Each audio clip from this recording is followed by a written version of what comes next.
Donc dans la mission, on a vu, même jusqu'à présent, on a vu qu'il y a trois halachot qui sont relativement parallèles et qui vont de, ouais, qui s'appliquent à peu près de la même manière. En tout cas, sur ces trois halachot, voilà, qui ont des points communs et qui ont même des liens de l'origine du limoud, mais là on va voir la différence. Donc on a dit que il y a pigoul, notar et tamé, c'est trois halachot. Pigoul, c'est la pensée hors temps. Le notar, c'est après l'heure de maximum de consommation, et tamé, c'est l'impureté. Et pour les trois, il y a condamnation carrette. Donc ils ont un point commun, mais à nouveau, c'est pas seulement le carrette qui est intéressant. Là, c'est sur ça qu'on va rebondir, mais on a vu que même de la manière dont on a appris les différentes halachot, ils ont vraiment des drachot qui les lient les trois. Et là, la Mishnah va nous dire justement, on a trouvé des étapes du korban pour lesquelles il n'y aura pas de condamnation carrette pour le pigoul, mais il y aura notar et tamé. Donc notar, d'accord, donc tu n'as pas pigoul. Notar, c'est après l'heure de condamnation. Notar, c'est une achot. Hors temps. Oui, mais c'est la consommation après. C'est pas dans la pensée. Pigoul, c'est dans la pensée. Même si on apprend tout du même pasouk, pigoul, c'est pensée hors temps. Pigoul et notar, c'est il est trop tard. Il est trop tard, voilà, il est trop tard. C'est pas dans la pensée. Notar, c'est trop tard. Pigoul, c'est un problème de pensée. On va se rappeler, le pigoul, c'est penser. Notar, c'est il est tard. Il est tard concrètement. Même si c'est dans le même pasouk, on apprend qu'il y a deux interdits. Donc c'est comme Bayom Hashlishi, c'est marqué Ve'anotar, comme c'est marqué dans le pasouk. Ve'anotar, le reste. Donc le reste, on est dans du concret. Bayom Hashlishi, pigoulo, le hératé. Alors c'est vrai que la Torah, elle a employé le terme de pigoul pour ce qui est, a priori, concrètement pas consommé le troisième jour, mais on a vu déjà que la Gemara nous a dit qu'en réalité, ce pasouk parle de deux choses. Il parle et de l'Echachev, de ce qui est issu de la mauvaise pensée, donc Chashiva c'est la pensée, et Notar, ce qui est concrètement, et Tamé c'est impur. Maintenant dans l'impureté, on rappelle qu'il y a deux types d'impureté, il y a l'impureté de la personne et il y a l'impureté de la chose. Le karet, il est quand la personne est en état d'impureté, consomme en état d'impureté, donc ce karet, cette faute elle est plus grave, en tout cas la Torah condamne plus sévèrement pour celui qui a consommé ou qui est rentré en état d'impureté. Et donc là, a dit, même si, pour revenir à la Mishnah dit, c'est pas parce qu'il n'y a pas le din de pigoul qui s'applique que forcément le din de pigoul, de notar, et de tamé ne s'applique pas. C'est indépendant. C'est vrai qu'ils ont un point commun, ils ont même plusieurs points communs, mais on a trouvé la différence. Il n'y a pas pigoul, il y a notar et tamé. Et donc là, nous a dit, donc jusqu'à présent, on a parlé de Toum'a, et la Gemara va dire Ashkichan Toum'a, notar minalan, donc on est 6 lignes du bas, d'où nous savons que le din de notar s'applique également sur certaines choses. Donc on avait vu également une marquée dans la Mishnah, mais qu'on reverra, que Rabbi Shimon dit que le tamé, la Toum'a, oui, ne s'applique seulement sur quelque chose de consommable. Et donc on a écarté les éléments qui ne sont pas consommables, comme les etzim et la levona. Donc les bois, bien sûr, c'est pas quelque chose qui normalement qui se consomme, et donc il n'y aura pas de condamnation à ce sujet dans ce cas-là. Donc ashkichan tum'a notar minalan ate chilul mitum'a. C'est par comparaison, par parallèle, par dracha, on a trouvé le même mot, donc c'est une xerashava. De même que là c'est marqué velo echalel, donc ne pas profaner. Là aussi on a vu ce terme de velo echalel, et donc de même que s'applique le din de notar, s'applique également le din de Touma, s'applique également la condamnation dans un cas de notar. Mais on ne parle pas de l'interdit, on parle de la condamnation, on parle de la peine de carette pour celui qui enfreint et qui consomme en étant impur, ou bien qui consomme alors qu'on est déjà le troisième jour. Ça dépendra des corbanotes. Je parle du cas le plus explicite de la Torah et le plus tardif. Le korban qui peut être mangé le plus longtemps, c'est le korban shlamim qui a 2 jours de consommation. Donc le troisième jour, ça s'appelle notar, c'est trop tard. Donc la Gemara dit notar minana mituma velilaf avon mipigoul. Ok, tu vas trouver un point de comparaison. Tu vas trouver un mot qui te permet de faire une comparaison entre Touma et notar. Mais tu peux faire un autre point de comparaison. On a trouvé un mot qui nous permet de comparer à pigoul. Et donc au lieu de dire que tu compares Touma et notar, et d'appliquer que ça s'applique même dans ce cas-là, mais peut-être tu vas comparer notar et pigoul, et de même que pigoul ne s'applique pas, peut-être que notar également ne s'appliquera pas, parce qu'on a trouvé un mot qui me permet de faire une dracha. Avon mi pigoul, mistavra, mituma vemelaf, sheken gezel siman. Là, il y a une discussion entre Rachid et Tosfot, c'est quoi le siman? En tout cas, ils ont des points de comparaison. Il nous dit Tosfot, notar vetuma, il y a un point de comparaison entre l'interdit de notar et l'interdit de tuma. C'est quoi le point de comparaison? C'est que les deux, c'est un problème de intrinsèque, alors que le pigoul, c'est un problème de pensée. Donc les deux sont un problème dans l'aliment, l'incompatibilité entre le mangeur et l'aliment. Un, c'est parce que lui, il est en état d'impureté, et donc c'est incompatible. Tu ne peux pas manger un aliment de Kodesh dans cet état. Et deuxièmement, tu ne peux pas manger un aliment alors qu'on est déjà le troisième jour. Donc c'est un incompatible. C'est un problème concret, on va dire, de l'aliment et entre le mangeur et le manger. Alors que le pigoul, c'est différent, c'est marchava. Deuxièmement, donc ça c'est le premier point de comparaison. Deuxième point de comparaison, je suis toujours dans Rashi. Notar vetuma enzrikat adam meviata nidepsulan. L'origine de leur invalidité n'est pas liée à l'aspersion du sang. C'est pas le sang qui les a amenés à leur invalidité. Notar, il est trop tard. Touma, c'est toi le problème. Donc c'est pas lié. Par contre, le pigoul, c'est quelque chose qui devient invalide par l'aspersion. Donc c'est différent. Donc quand on a pigoul d'un côté, notar et tamé sont plus comparables entre eux que pigoul avec les deux autres éléments. Pigoul, c'est vraiment quelque chose d'exceptionnel. Troisièmement, notar et tamé, neymar ben chiloul. Deuxièmement, on trouve un mot on retrouve le même mot donc de chiloul dans notar et dans tamé, alors que dans pigoul, on n'a pas trouvé ce terme-là. Donc on a 3 points de comparaison entre notar et tamé. Alors que pigoul, là, on m'a dit, ok, mais il y a d'autres points de comparaison.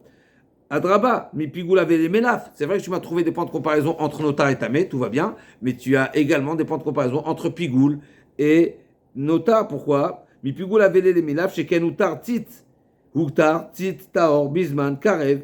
La Gemara dit, donc tu as des points de comparaison qui sont dans les deux. Notar et pigoul, c'est deux interdits qui sont pas comparables avec Touma. Donc entre eux, à nouveau, on a 3 éléments. Pigoul, notar, tamé. Nous, on cherche à savoir maintenant, est-ce que notar, il est plus comparable à Touma ou plus comparable à pigoul? D'un côté, il est plus comparable à Touma, comme on a dit, 3 éléments. C'est un problème intrinsèque, c'est un problème par le sang, et c'est un problème. Et troisièmement, on a trouvé le terme de chiloul. Donc il y a 3 points de comparaison. La Gemara dit, mais oui, mais j'ai également notar qui est plus comparable à pigoul plutôt qu'à Touma. Pourquoi? Parce que Touma, on sait que c'est exceptionnel. Comme par exemple, Touma au Trabet Tibour. On sait que le tzitz, il est mératé. La Touma, c'est quelque chose de particulier. Il y a des exceptions qui ne s'appliquent pas dans notar, ils ne s'appliquent pas dans pigoul. Et donc.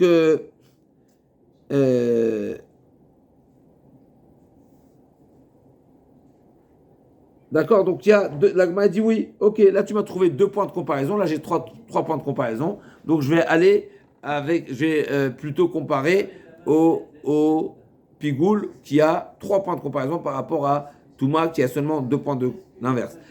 Pigoul et Touma, ils ont 3 points de comparaison plutôt que Notar et Touma, ils ont 3 points de comparaison, alors que Notar et Pigoul, ils ont seulement 2 points de comparaison. En réalité, c'est la Touma qui est exceptionnelle, qui a quelque chose de très particulier, qui est Touma au Trabetibon. En réalité, c'est 2 halachot qui se rejoignent. Un, on a le droit de consommer en étant impur si la majorité du peuple est impur. Donc c'est une tolérance qu'on a trouvée seulement dans l'interdit de Touma, pas pour les autres interdits. Pour les autres interdits, c'est pas parce que la majorité des corbanotes n'ont pas été consommés à temps qu'on pourra les consommer après l'heure de consommation. Et pareil pour Pigoul, c'est pas parce que la majorité des corbanotes ont été mal pensés que ça va être cachère. Ça on n'a pas trouvé. On a trouvé seulement pour Touma, effectivement. La deuxième halakha qui est liée directement, c'est que la Touma, ça passe, on va dire la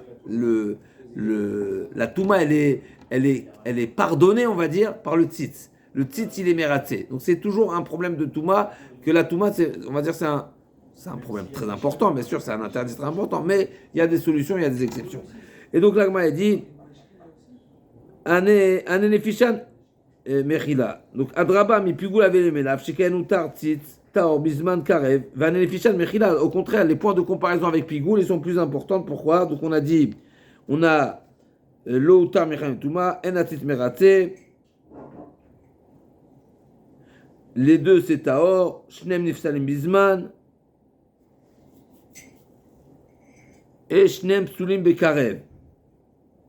Et les deux, donc au contraire, il y a plus de comparaison, Mechila, tout ça, ça fait partie de la question. Tous ces points-là, il y a plus de comparaison entre Notar et Pigoul, parce qu'il y a 5 points de comparaison, alors qu'avec Touma, il y a seulement 3 points de comparaison. Et la mitane levi et tane levi minayin she'af bepsul zman akatou medaber Talmud lomar velo yechalelu. Donc on apprend du pasuk velo yechalelu et shem kochi asher magdishim li ani Hashem. Et donc le pasuk de velo yechalelu parle également, ce pasuk même parle également de Psul Zman, donc il parle également de Notar. Donc notre question était de savoir si tu viens à comparer Notar à une autre halakha, si déjà il faut le comparer plutôt à Toum'a, à Pigoul, Mechila, à Pigoul. Il y a plus de points de comparaison avec Pigoul, et donc de dire, de même que Pigoul ne s'applique pas, eh ben Notar également ne devrait pas s'appliquer. Parce qu'il est plus comparable à Notar est plus comparable à Pigoul que ce qu'il est comparable à Touma. La Gemara répond non, c'est pas par comparaison, c'est qu'il est, il est dans le pasuk. Dans le pasuk, on parle de Notar également, parce que c'est marqué Velo yechalelu minayin she'av psul zman akatou medaber. Velo yechalelu et shem kochi Hashem magdishim li. Alors d'où on sait qu'on parle de Notar, probablement c'est parce qu'il y a ce terme de le yechalelu. Donc le yechalelu, on a trouvé le terme de chiloul dans Touma, on trouve également le terme de chiloul dans Notar. Ok. Et donc ce yechalelu, en réalité c'est un pluriel. Il y a chol et il y a chalal. N'est-ce pas? Chalal c'est un double chol. La Gemara le dit ça dans plusieurs endroits. Chalal c'est comme si on a dédoublé la problématique de chol. Donc on a trouvé à 2 endroits, et dans Notar et dans Tamé. Mena chutz min adam. Donc on a dit qu'il n'y a pas le din de Pigoul dans le sang. Chavien mishum Notar mishum Tamé. Donc le sang, même s'il n'y a pas le din, on a dit il n'y a pas le din de Pigoul, mais il y a le din de Notar et Tamé, sauf le sang. Le sang, il n'y a pas le din de Notar et Tamé. Mena nemina marula marka vani netativ lachem shelachem yeh. Deber Abishmel Tana marka lechaper les kapara netativ velo le meila. Donc il n'y a pas le din de meila sur le sang. Le sang, il a été donné pour la kapara, ou bien il nous a été donné. Donc s'il nous a été donné, c'est une manière de dire que c'est à vous. C'est à vous, ça ne vient pas de meila. C'est quoi meila? C'est que tu n'as pas le droit d'utiliser quelque chose qui est réservé pour le Kodesh. Tu n'as pas le droit de faire un usage personnel. Maintenant, si on te dit je te le donne, ben c'est à toi. Si c'est à toi, c'est une manière de dire que tu es déchargé, tu n'es plus concerné par cet interdit de meila. Donc il n'y a pas de din de Notar et de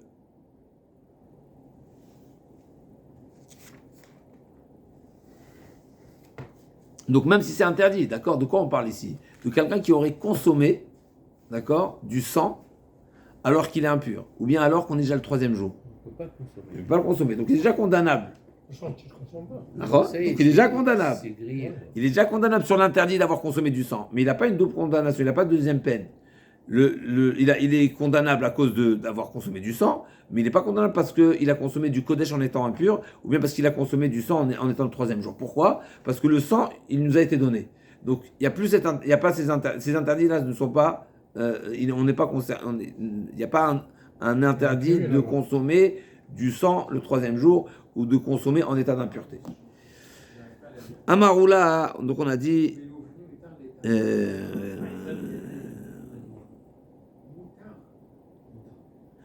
Donc encore une fois, on a dit quoi? On a dit Amaroula, deux explications. Amarka vanetev lachem, chez lachemier, des verbishmel tana, Amarka lechaper, lechapar netativ elo lemeila. Rabbi Yochanan Amar, Amarka, hu lifne kapara, kele achar kapara, ma achar kapara en bomeila, af lifne kapara en bomeila. Donc il y a une autre manière d'oresh qu'il n'y a pas de meila, c'est que le sang, il a le même statut que ce soit avant la kapara ou après la kapara. De même qu'après la kapara, il n'y a pas de meila. Af lifne kapara en bomeila, donc même avant l'aspersion. On sait que après l'aspersion, il n'y a pas de meila parce que meila, c'est quand il y a quelque chose qui est réservé à. D'accord? Donc le sang, avant de l'asperger, il est destiné à être aspergé. Une fois qu'on a fait déjà l'aspersion, ça, il n'y a plus de Meïla. Comme on sait, cette fameuse Mishnah qui nous dit que le sang qui était versé dans la rigole, eh ben, il était vendu ensuite aux Gananim pour les engrais, etc. Parce qu'une fois qu'on a fait, donc même si effectivement à l'origine ce sang il était Kodesh, mais une fois qu'on a fait le service, il n'y a plus de Meïla. Donc là, Rabbi Yochanan dit, le sang c'est où? Il a un même statut. De même qu'après, il a le même statut. De même qu'après le service, c'est évident qu'il n'y a pas le din de Meïla. Et bien pareil, avant le service également, il n'y a pas le din de Meïla. Donc il n'y aura pas de condamnation. Donc, il n'a pas le din de Kodesh habituel d'une consommation de Kodesh qui est condamnable. L'Agma demande peut-être fait l'inverse. Toi tu me dis que le sang il a le même statut. Après, avant comme après. Mais peut-être dis l'inverse. Après comme avant. Dis de même qu'avant d'être offert, il y a le din de Meïla parce qu'il est réservé à, et bien après également. Et malachar kapara kivne kapara, malifne kapara yishbo Meïla, aflachar kapara yishbo Meïla. L'Agma dit non. Après, tu ne veux pas faire le raisonnement dans ce sens-là. Pourquoi? Il n'y a aucune chose qui a déjà été utilisée, qui a déjà été accomplie, qui a encore le din de Meïla. Donc tu ne veux pas dire que la Torah ici va dire exceptionnellement, Mishuma, la Gemara n'accepte pas de dire que le sang, même après avoir été aspergé, il est interdit. Vélo, la Gemara dit, va arrêter, tourmata déchaîne. Bien sûr, Tourmata des chaînes. C'est quoi Tourmata des chaînes? C'est quoi Tourmata des chaînes? C'est les cendres. Donc les cendres, ça y est, on a déjà fait la mitzvah. On a la viande a été consumée. A priori, il n'y a rien d'autre à faire. On a tout bien fait. Et malgré tout, c'est marqué que cette Tourmata des chaînes, donc les cendres, elles étaient mises à un endroit, ce qu'on appelle Shefercha des chaînes, où elles étaient versées. D'ailleurs, là-bas, c'est marqué qu'il y avait un miracle que la cendre s'absorbait dans le sol. En tout cas, va vers Tourmata des chaînes, ou Big de Kiuna, l'Agma dit vélo, va arrêter Tourmata des chaînes. Tourmat des chaînes, tu vois qu'il y a un interdit. Oui, on n'a pas le droit de tirer profit, même si ça a déjà été consumé. A priori, donc le service a déjà été réalisé. L'Agma dit oui, mais parce que j'ai deux exceptions. Effectivement, d'où je sais que toute chose qui a déjà été servie, qui a déjà été utilisée, et donc on a déjà fait le service, qu'il n'y a plus de Meïla. Donc à nouveau, c'est quoi la logique? Quelque chose qui est réservé pour un service, tu ne veux pas en faire un usage personnel, un usage profane, un usage hors l'usage réservé. Une fois que tu as déjà fait l'usage pour lequel c'était réservé, donc comme le sang, eh ben ça y est, c'est fait, ça a déjà été utilisé. D'où j'apprends ça en réalité? J'apprends des deux exceptions. Il y a deux exceptions qui confirment la règle, en réalité qui créent la règle. C'est quoi les deux exceptions? C'est la cendre de Tourmata des chaînes et les vêtements du Kohen Gadol. Dans les deux, c'est marqué que là-bas, il y aura un interdit d'en tirer profit. Et donc, j'en déduis que ces deux-là, ils sont interdits et tous les autres, ils sont autorisés une fois qu'on a déjà fait le service.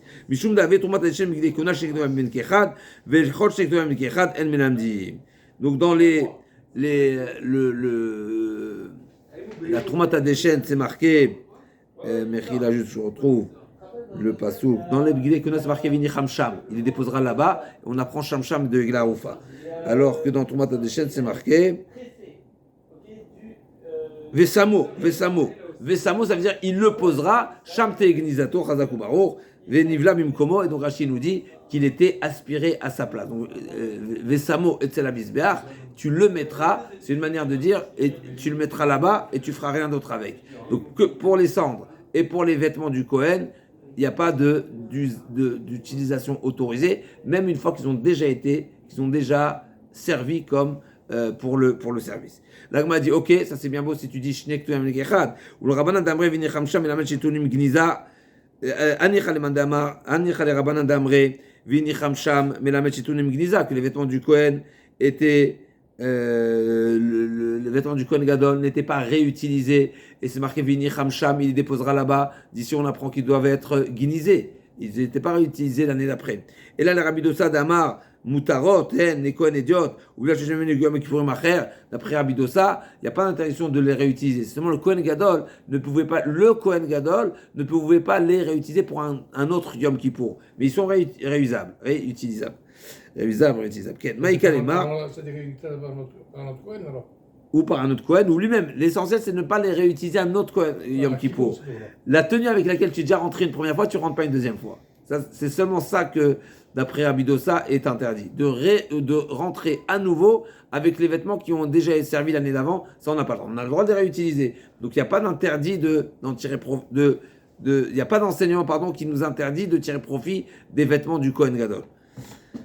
L'Agma a dit Mishum deave Turmat Adeshen ve'egla arufa shnektu yamen ke'echad. On a trouvé ailleurs. Egla arufa, c'est quoi l'egla arufa? C'est la génisse qui était décapitée lorsqu'on a trouvé un cadavre et on ne sait pas qui est l'assassin. Donc on a trouvé un cadavre entre deux villes, on mesurera et on va décapiter une génisse pour demander la kapara. Et là-bas c'est marqué ve'arfusha metaegla banachal, c'est là-bas qu'elle sera décapitée. Et de là on apprend, ça restera là-bas et on n'a pas le droit de tirer profit.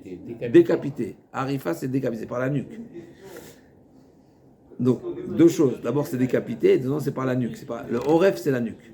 Ve'arfou c'est par la nuque. Un coup de hache alors. Ouais, bakofit, c'est exactement. Bakofit, c'est pas avec un couteau, exactement, Khazak.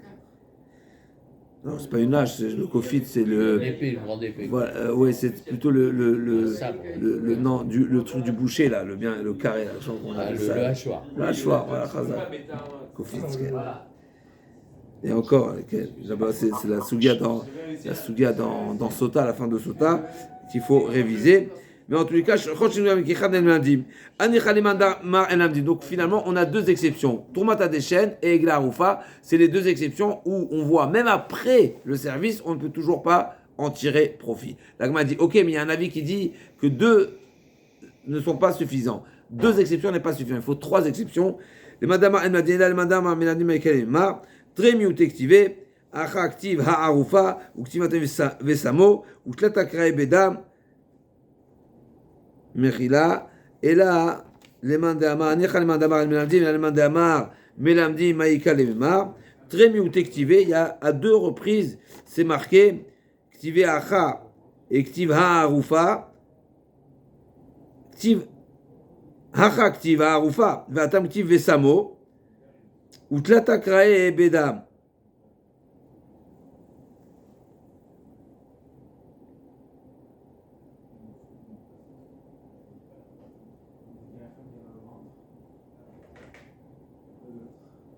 Donc en réalité, ici c'est exceptionnel, même s'il n'y a que deux exceptions, mais c'est deux exceptions qui sont formelles, qui sont explicites. Ça veut dire qu'on nous dit uniquement ici, parce que c'est marqué ha'arufa, ve'arfusha meta egla ha'arufa banachal, donc c'est comme si c'est une insistance sur l'exception. Donc tout le monde est d'accord que ces deux exceptions ne permettent pas d'étendre et d'appliquer ces règles ailleurs. À trois reprises, c'est répété dans la Torah que à trois reprises, oui, c'est enseigné, on comprend, en tous les cas, on a eu trois drachot ici, qui nous enseignent que pour le sang, il n'y a pas de meïla. Donc on avait trois drachot, on avait la première de Oula, Anitativ Lachem, je vous l'ai donné, donc c'est à vous, une fois que c'est à vous, donc c'est libre. Au deuxième, on a des Bishmel qui nous dit les chaper, donc le sang, il est pour expier, et donc c'est réservé à l'expiation, et donc il n'y a pas d'autre interdit, il n'y a pas d'autre limitation. Et le troisième, lui est pas, il est aussi bien, il a le même statut après qu'avant. Avant qu'après, pardon. De même qu'après, il n'y a pas de mina, avant aussi. Donc pourquoi il est nécessaire ces trois drachot? L'Agma a dit,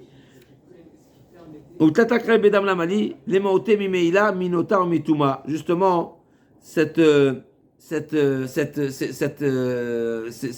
ces trois enseignements me disent qu'il n'y a ni le din de Meïla, ni le din de Notar, et ni le din de Touma. Aval Pigoul, l'autre Saïrkra. Mais par contre, on n'a pas besoin de nous dire qu'il n'y a pas de din de Pigoul sur le sang. C'est-à-dire, donc le sang lui-même, c'est un feu vert, comme on l'a dit. Donc sur lui-même, il n'y aura pas le din de Pigoul. Juste un instant, c'est-à-dire que la Gemara s'étend. Amar Biochanan, Shlosha Kritot Bishlamim, Lama. Pourquoi c'est marqué à trois reprises la condamnation de Karet dans le Korban Shlamim? Donc c'est marqué que ce soit a priori dans Pigoul, dans Notar et Tamé. Donc pourquoi c'est marqué à trois reprises alors qu'on aurait pu les apprendre l'un de l'autre? Donc Shlosha Karet. Même si on parle de trois sujets, donc l'Ichora, on parle de Pigoul et Tumat Adam, donc on parle de Tamé,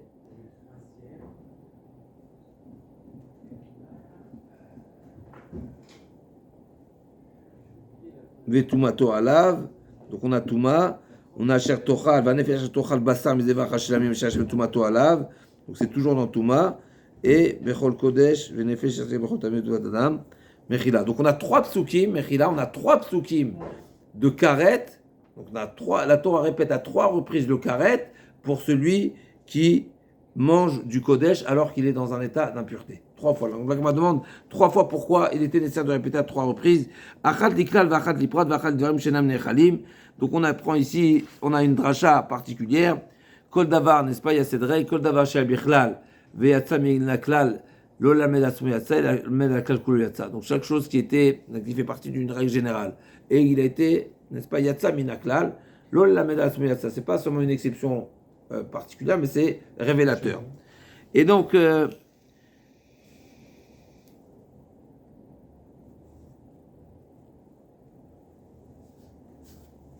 qu'est-ce qu'on apprend? Ça veut dire quoi? C'est révélateur pour tous les Kodashim, c'est-à-dire que c'est pas uniquement dans le Korban Shlamim qu'il y a cette règle, mais c'est pour tous les Korbanot. Pour tous les Korbanot, Kol Koche Mizbeach, pour tout celui qui consommerait n'importe quel type de Korban, alors qu'il est impur, eh bien il sera condamné qu'à. Donc, Echad Iklal, Vechad Liprat, Vechad Dvarim Shenam Nechalim. Donc,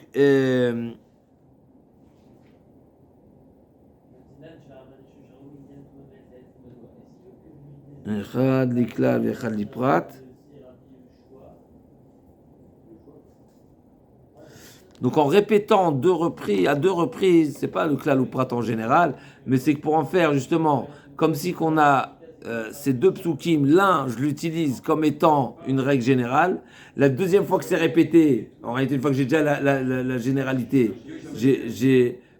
pourquoi je le reprécise une deuxième fois? Pour me dire justement que ce détail-là, comme si c'est répété à nouveau, pour te permettre à les lamed à la klal kulo, pour permettre à étendre cette règle dans tous les korbanot. Et la troisième fois, les dvarim shenam nechalim, comme on a vu déjà, c'est pour condamner même celui qui aurait consommé quelque chose qui n'est pas consommable. La Gemara dit, d'après Rabbi Shimon, si c'est pas consommable, c'est pas condamnable. Ou Rabbi Shimon d'Amar, dvarim shenam nechalim nechalim alem mishum tuma leituyim. Qu'est-ce que tu fais de la troisième fois qui est répété dans la Torah? Chatot leatuye chatot apnimiot. C'est pour inclure également les korban khatat où le sang est aspergé à l'intérieur. Et pourquoi il était nécessaire? Parce que j'aurais pu penser que c'était assez exceptionnel. On a vu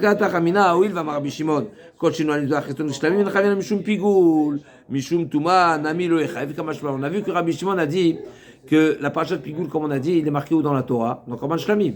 Et Korban Shlamim, il est fait où? À l'extérieur. Et ça, Rabbi Shimon, il a dit tout ce qui n'est pas fait à l'extérieur, comme le Korban Shlamim, eh ben, ne s'applique pas le din de Pigoul. Alors peut-être que pour le din de Touma également, ce qui est fait à l'intérieur n'est pas condamnable de la même manière. C'est pour ça que je besoin d'un troisième pasteur qui nous dit non, même pour ce qui est fait à l'intérieur, malgré la différence et malgré que ne s'applique pas, d'après Rabbi Shimon, le din de Pigoul, s'applique le din de Touma.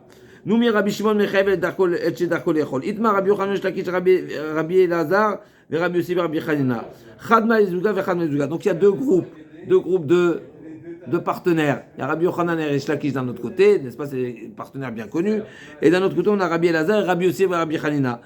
Un de chaque groupe, Chadma Ezuga, Chadma Ezuga, Chadamar Machloket Betumat Basar, Betumat Agouf, Divra Kol Enoloke, Chadamar Ki Machloket Bezu, Kar Machloket Bezu. Donc qu'est-ce qu'on a dit? Rabbi Shimon, à nouveau, on revient dans la Mishnah. Rabbi Shimon nous a dit que Mechayev Davar Shedarko Lechol. Donc Rabbi Shimon vient et en opposition et il dit que il y a condamnation pour ce qui est consommable, mais pas ce qui n'est pas consommable. Donc Chachamim, jusqu'à présent, comment on a compris que Rabbi Shimon vient amoindrir l'interdit et l'interdit ne s'applique pas pour ce qui n'est pas consommable. Alors que Chachamim disent ça s'applique sur tout. Maintenant ici il y a une marloquette amoraïm. De quel type d'impureté on parle? Est-ce que le point de discussion il est Tumat Agouf ou Tumat Bassar? Est-ce que c'est l'homme, quand l'homme est en état d'impureté ou quand l'aliment, quand la viande est en état d'impureté? Donc, Amar Machloket, Betumat Bassar, le point de discussion, il est seulement quand la viande est impure. Aval Betumat Agouf, Divra Kol Enoloke. Si c'est lui qui est en état d'impureté, il n'y a pas de malkout. D'après tout le monde. Echad Amar, qui Machloket Bezou, car Machloket Bezou. Et deuxième position, c'est que non, la Machloket, elle est dans tous les cas. Donc, Rabbanan ne font pas la différence, qu'il soit en état d'impureté ou que la chose soit impure, c'est pareil. Maïtamad, Kevan de Karin Melva Bassar, c'est quoi le point de. Quel pourrait être la raison de cette différence-là? Parce que c'est marqué, Vea Bassar, Hacheriga Bechol Tame, Karinan Be, Vetumato Alav. Kevan de Karinan Be, Vea Bassar, Hacheriga Bechol Tame, Karinan Be, Vetumato Alav.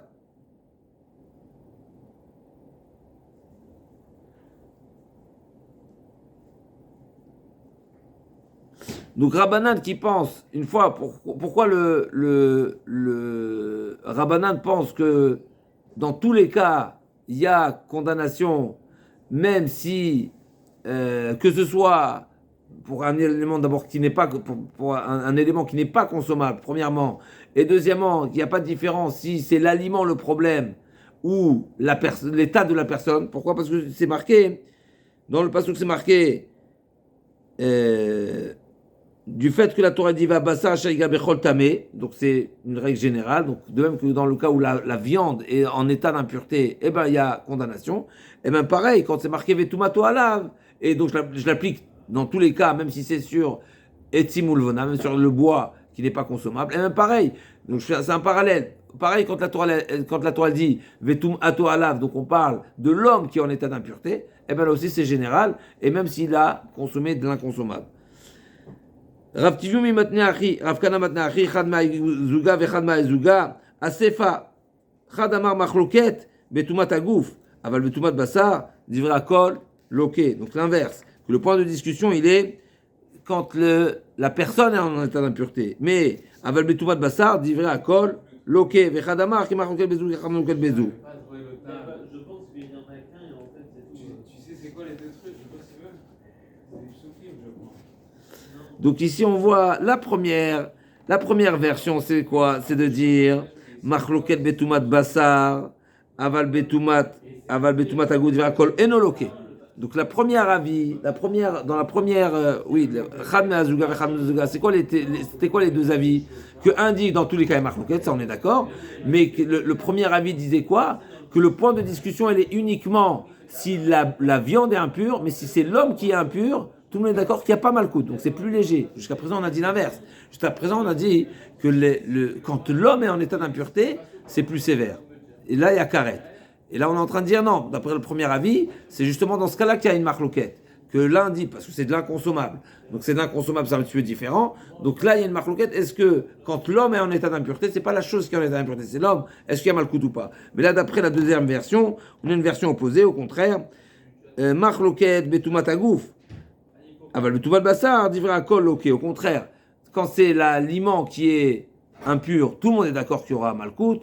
Et quand c'est l'homme qui est en état d'impureté, là, il y a une marloquette. Donc là, on retrouve effectivement en tout cas, on a tempéré, on va dire, ce chidouche-là. Et l'agma a dit, Maïtama, kivan de lo karinan be vetumato alav, venecheta lo karinan be, ve'abasar shaiga bechol tame, lo yachel, avamama ve'abasar, les rabot et vona, l'ifsula be'alma. L'agma a dit, c'est vrai qu'on a un ribouille, jusqu'à présent on a dit, ve'abasar, on a vu que c'est un ve'abasar et la chair, n'est-ce pas? Ici on a été mérabé et etimel vona. L'agma dit d'après cet avis qui dit qu'il n'y aura pas de condamnation, effectivement, c'est seulement pour dire que effectivement ça subit un psoul, mais il n'y aura pas de condamnation. On se retrouve Bezrat Hashem demain pour la suite qui va être un peu plus soft, le dernier Mishnah de la Masechet qui va nous rappeler toutes les pensées, les différentes pensées qu'on avait déjà mentionnées oralement au début de la Masechet, les différentes pensées qu'il faut avoir au moment de la Shrita Bezrat Hashem.